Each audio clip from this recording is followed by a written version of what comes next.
Between 1533 and 1540, King Henry VIII took control of the English Church from Rome, the start of several decades of religious tensions in England. English Catholics struggled in a society dominated by the newly separate and increasingly Protestant Church of England. These struggles led to a group of conspirators attempting to overthrow a king by blowing up his parliament. This is the history of the Gunpowder Plot. Queen Elizabeth I, unmarried and childless, steadfastly refused to name an heir. Many Catholics believed that her Catholic cousin, Mary, Queen of Scots, was the legitimate heir to the English throne, but she was executed for treason in 1587.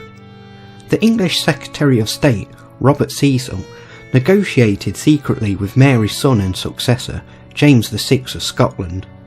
In the months before Elizabeth's death, on the 24th of March 1603, Cecil prepared the way for James to succeed her. Despite competing claims to the English throne, the transition of power following Elizabeth's death went smoothly. James's succession was announced by proclamation from Cecil on the 24th of March, which was generally celebrated. James's attitude towards Catholics was more moderate than that of his predecessor, perhaps even tolerant. He swore that he would not persecute any that will be quiet and give an outward obedience to the law, and believed that exile was a better solution than capital punishment. The new king gave his opening speech to his first English Parliament, in which he spoke of his desire to secure peace, but only by profession of the true religion. He also spoke of a Christian union and reiterated his desire to avoid religious persecution. For the Catholics, the king's speech made it clear that they were not to increase their number and strength in his kingdom, that they might be in hope to erect their religion again. But this was not enough for some.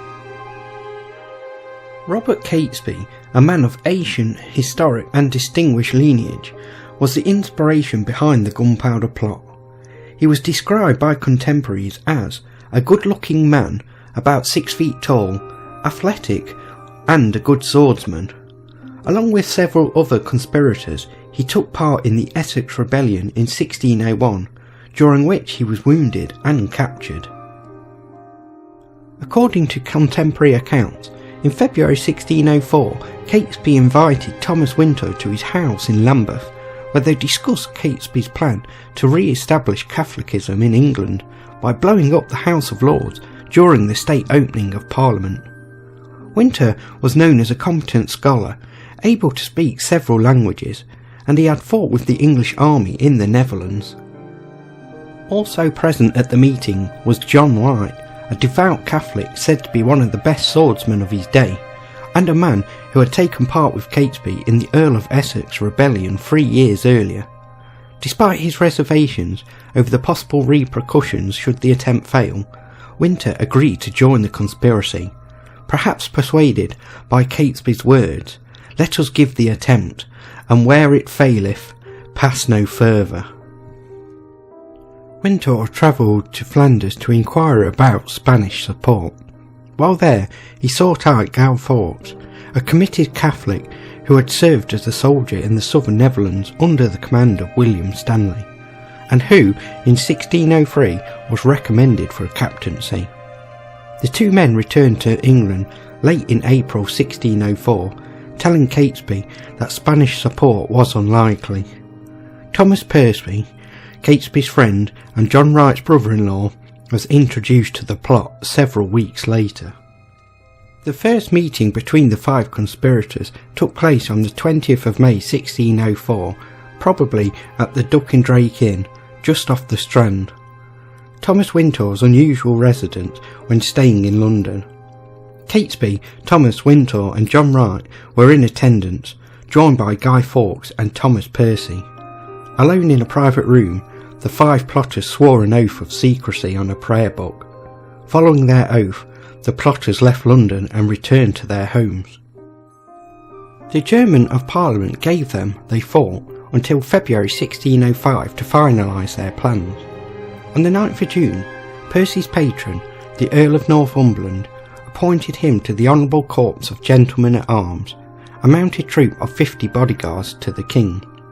This role gave Percy reason to seek a base in London, and a small property near the Prince's Chamber, owned by Henry Ferrers, a tenant of John Wynyard, was chosen. Fawkes, using his pseudonym John Johnson, took charge of the building, posing as Percy's servant. In addition, 25th of March was the day on which the plotters purchased the lease to the Undercroft owned by John Wynyard. The Palace of Westminster in the early 17th century was a warren of buildings clustered around the medieval chambers, chapels and halls of the former royal palace that housed both Parliament and the various royal law courts. The old palace was easily accessible. Merchants, lawyers and others lived and worked in the lodgings, shops and taverns within its precincts. Wynyard's Undercroft on the ground floor was directly beneath the first floor House of Lords, and may have once been part of the palace's medieval kitchen. Unused and filthy, its location was ideal for what the group planned to do. According to Fawkes, 20 barrels of gunpowder were brought in at first, followed by 16 more on the 20th of July. The supply of gunpowder was theoretically controlled by the government, but it was easily obtained from illicit sources. On the 28th of July, the ever-present threat of the plague again delayed the opening of Parliament, this time until Tuesday the 5th of November. Fawkes then left the country for a short time. It is uncertain when Fawkes returned to England, but he was back in London by late August, when he and Wintour discovered that the gunpowder stored in the Undercroft had decayed. More gunpowder was brought into the room, along with firewood to conceal it. The final 3 conspirators were then recruited in late 1605. At Michaelmas, Catesby persuaded the staunchly Catholic Ambrose Rookwood to rent Clopton House near Stratford-upon-Avon. Rookwood was a young man with connections, whose stable of horses at Coldham Hall in Stanningfield was an important factor in his enlistment. Everard Digby was a young man who was generally well liked and lived at Gayhurst House in Buckinghamshire. He had been knighted by the King in April 1603 and had converted to Catholicism. Digby was asked by Catesby to rent Cofton Court near Elcaster. Digby also promised £1,500 after Percy failed to pay the rent due for the properties he had taken in Westminster.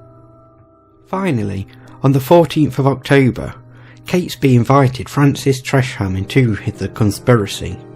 Tresham was the son of the Catholic Thomas Tresham and a cousin to Robert Catesby, the two of them having been raised together. He was also the heir to his father's large fortune, which had been depleted by recusant fines, expensive tastes, and by Francis and Catesby's involvement in the Essex Revolt. The details of the plot were finalised in October in a series of taverns across London and Daventry. Fawkes would be left to light the fuse and then escape across the Thames, while simultaneously a revolt in the Midlands would help to ensure the capture of the King's daughter, Elizabeth. Fawkes would leave for the continent to explain events in England to the European Catholic powers. Several of the conspirators expressed worries about the safety of fellow Catholics who would be present in Parliament on the day of the planned explosion. Percy was concerned for his patron Northumberland. Catesby suggested that a minor wound might keep him from the chamber on that day. The Lords Fawkes, Montague, Monteagle and Staunton were also mentioned. On Saturday 26th October, Monteagle, Tresham's brother-in-law, arranged a meal in a long disused house at Hoxton. Suddenly, a servant appeared saying he had been handed a letter for Lord Monteagle from a stranger in the road. Monteagle ordered it to be read aloud to the company. "My lord, out of the love I bear to some of your friends, I have a care of your preservation. Therefore I would advise you, as you tender your life, to devise some excuse to shift your attendance at this Parliament, for God and man have concurred to punish the wickedness of this time. and think not slightly of this advertisement, but retire yourself into the country, where you may expect the events in safety. For though there can be no appearance of any stir, yet I say they shall receive a terrible blow this Parliament, and yet they shall not see who hurts them. This counsel is not to be commended, because it may do you good and can do you no harm. For the danger is past soon, as you have burnt the letter, and I hope God will give you the grace to make good use of it, to whose holy protection I commend you. Uncertain of the letter's meaning, Monteagle promptly rode to Whitehall and handed it to Cecil. The letter was shown to the King on Friday the 1st of November, following his arrival back in London. Upon reading it, James immediately seized upon the word blow, and felt that it hinted at some stratagem of fire and powder, perhaps an explosion exceeding in violence the one that killed his father, Lord Darnley, at Kirkhoe Field in 1567. On Sunday the 3rd of November, Percy, Catesby and Wintour had a final meeting where Percy told his colleagues that they should abide the uttermost trial, and reminded them of their ship waiting at anchor on the Thames. By the 4th of November, Digby was ensconced with a hunting party at Dunchurch, ready to abduct Elizabeth. The same day, Percy visited the Earl of Northumberland to see if he could discern what rumours surrounded the letter to Monteagle. Percy returned to London and assured Wintour, John White and Robert Kings that they had nothing to be concerned about, and returned to his lodgings on Gray's Inn Road. That same evening, Catesby, lightly accompanied by John White and Bates, set off for the Midlands. Fawkes visited Keyes and was given a pocket watch left by Percy to time the fuse. An hour later, Rookwood received several engraved swords from a local cutler. Although two accounts of the number of searches and their timings exist, according to the King's version, the first search of the buildings in and around Parliament was made on Monday the 4th of November. The search discovered a large pile of firewood in the undercroft beneath the House of Lords, accompanied by what they presumed to be a serving man, who told them that the firewood belonged to his master, Thomas Percy. They left to report their findings, at which time Fawkes also left the building. The mention of Percy's name aroused further suspicion, as he was already known to the authorities as a Catholic agitator. The King insisted that a more thorough search be undertaken. Late that night, the search party returned to the Undercroft. They again found Fawkes, dressed in a cloak and hat and wearing boots with spurs. He was arrested, whereupon he gave his name as John Johnson. He was carrying a lantern, and a search of his person revealed a pocket watch, several slow matches and touchwood. 36 barrels of gunpowder were discovered hidden under the piles of faggots and coal. Fawkes was taken to the King early on the morning of the 5th of November. As news of John Johnson's arrest spread among the plotters still in London, most fled northwest along Watling Street. In London, news of the plot was spreading, and the authorities set extra guards on the city gates, closed the ports and protected the house of the Spanish ambassador, which was surrounded by an angry mob.